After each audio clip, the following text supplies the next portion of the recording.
NEET പരീക്ഷയുടെ ചോദ്യപേപ്പർ ചോർച്ച, അതിൽ കേന്ദ്ര സർക്കാരിന് സംഭവിച്ച ഗുരുതര വീഴ്ച ഇത് ചൂണ്ടിക്കാട്ടി അതിൽ ശക്തമായ തിരുത്തൽ പരിഹാര നടപടികൾ ഉണ്ടാകണം എന്നൊക്കെ ആവശ്യപ്പെട്ട് അതിശക്തമായ പ്രതിഷേധ പരിപാടികളാണ് ഇന്ന് SFI സംഘടിപ്പിച്ചത്. ജില്ലാ കേന്ദ്രങ്ങളിലെ കേന്ദ്ര സർക്കാർ ഓഫീസുകളിലേക്ക് SFI പ്രതിഷേധ മാർച്ച് നടത്തുകയായിരുന്നു. മാർച്ചിന് നേരെ പോലീസ് ലാത്തിചാർജും ജലപീരങ്കിയും പ്രയോഗിച്ചു. നീറ്റ് ചോദ്യപേപ്പർ ചോർച്ചയിൽ ജുഡീഷ്യൽ അന്വേഷണം നടത്താൻ കേന്ദ്ര സർക്കാർ തയ്യാറാകണമെന്ന് SFI സംസ്ഥാന സെക്രട്ടറി PS സഞ്ജീവ് കൊല്ലത്തെ പ്രതിഷേധ മാർച്ചിൽ ആവശ്യപ്പെട്ടു. ഈ റിപ്പോർട്ട് കാണാം.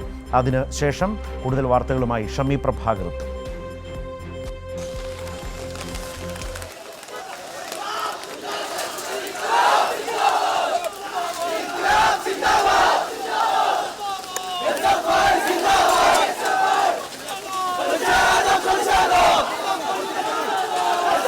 വിദ്യാർത്ഥികളുടെ ഭാവി തുലാസിലാക്കിയ നീറ്റ് ചോദ്യപേപ്പർ ചോർച്ചയിൽ സംസ്ഥാനത്ത് പ്രതിഷേധം അലയടിക്കുകയാണ്. സംസ്ഥാന വ്യാപകമായി SFI ജില്ലാ കേന്ദ്രങ്ങളിലെ കേന്ദ്ര സർക്കാർ ഓഫീസുകളിലേക്ക് പ്രതിഷേധ മാർച്ച് നടത്തി. നീറ്റിലെ അനാസ്ഥ അവസാനിപ്പിക്കുക, ഉത്തരവാദികളെ അറസ്റ്റ് ചെയ്യുക, നാഷണൽ ടെസ്റ്റിംഗ് ഏജൻസി പിരിച്ചുവിടുക തുടങ്ങിയ മുദ്രാവാക്യങ്ങളുയർത്തിയായിരുന്നു പ്രതിഷേധം. കൊല്ലത്തും കോട്ടയത്തും ഉൾപ്പെടെ വിവിധ ജില്ലകളിൽ നടന്ന മാർച്ചിന് നേരെ പോലീസ് ലാത്തി വീശുകയും ജലപീരങ്കി പ്രയോഗിക്കുകയും ചെയ്തു. പ്രതിഷേധിച്ച വിദ്യാർത്ഥികളെയും SFI പ്രവർത്തകരെയും പോലീസ് കസ്റ്റഡിയിലെടുത്തു.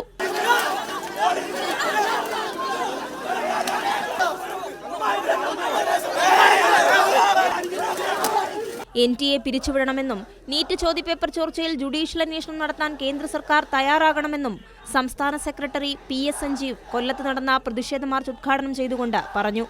SFI അടിയന്തര പ്രാധാന്യത്തോടുകൂടി ആവശ്യപ്പെടുന്നത് ദേശീയ ടെസ്റ്റിംഗ് ഏജൻസി ഇവിടെ നിന്ന് പിരിച്ചുവിടപ്പെടണം. പറയാനുള്ളത് NTA പരീക്ഷ, NTA നടത്തിപ്പ് അവസാനിപ്പിച്ച് സംസ്ഥാനങ്ങൾക്ക് അതിൻ്റെ അധികാരം കൊടുക്കണം.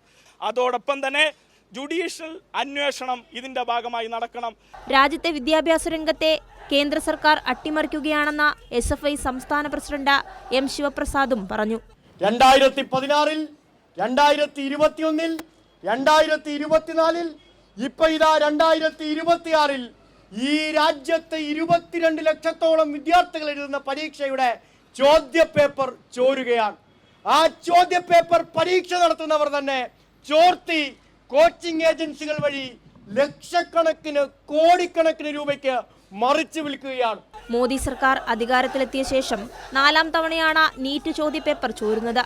MBBS, BDS, BSc nursing, AYUSH കോഴ്സുകളിലേക്കുള്ള പ്രവേശനം ലക്ഷ്യമിട്ട 22 ലക്ഷത്തോളം വിദ്യാർത്ഥികളുടെ ഭാവിയാണ് ഇതോടെ അനിശ്ചിതത്വത്തിലാവുന്നത്.